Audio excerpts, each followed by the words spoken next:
કુંભારવાડા શીતળા માતાના મંદિર પાસે દરજીકામ કરતા વ્યક્તિ પર વિધર્મી યુવકે હનુમાન ચાલીસા વગાડવા બાબતે કર્યો હુમલો। ભાવનગર શહેરના કુંભારવાડા વિસ્તારમાં શીતળામાના મંદિર નજીક દરજીકામ કરતા મુન્નાભાઈ બનવારીલાલ ચૌહાણ હનુમાન ચાલીસા વગાડતા હોય જે બાબતે વિધર્મી યુવક દ્વારા તેમને મારવામાં આવ્યો હતો। વિધર્મી યુવક મુન્નાભાઈ પાદરશી નામના શખ્સે દુકાનમાં ધસી આવી લોખંડના પાઇપ તેમજ પથ્થરના છૂટા ઘા કરી મુન્નાભાઈને ગંભીર ઇજાઓ પહોંચાડી હતી અને ગાળો આપી જાનથી મારી નાખવાની ધમકી આપી હતી અને હનુમાન ચાલીસા ન વગાડવા બાબતે પણ ધમકી આપી હતી।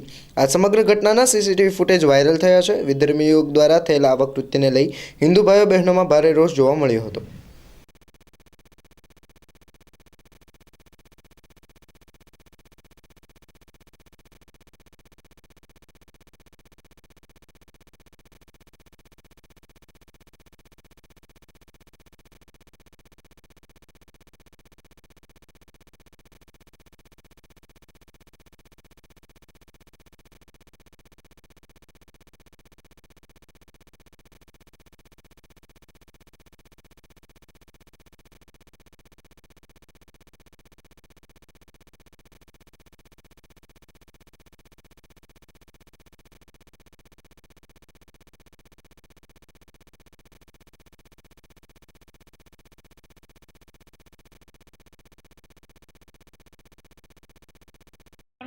मुन्ना भाई राजपूत आ क्या दुकान है तुम्हारी? शीतला में देरी आगळ हाँ ने दर्जी दुकान है हमारी। हाँ હું રોજ છે ને સવારમાં સાંજે 2 ટાઈમ હનુમાન ચાલીસા વગાડું।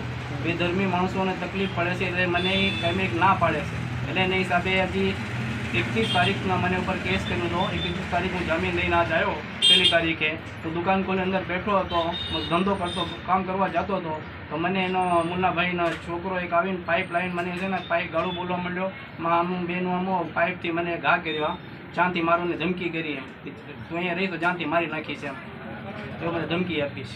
હનુમાન ચાલીસા ન વગાડતો અહીંયા એમ। કેટલા જણા હતા મારો? મારવામાં એક જ જણા હતા, બરાબર।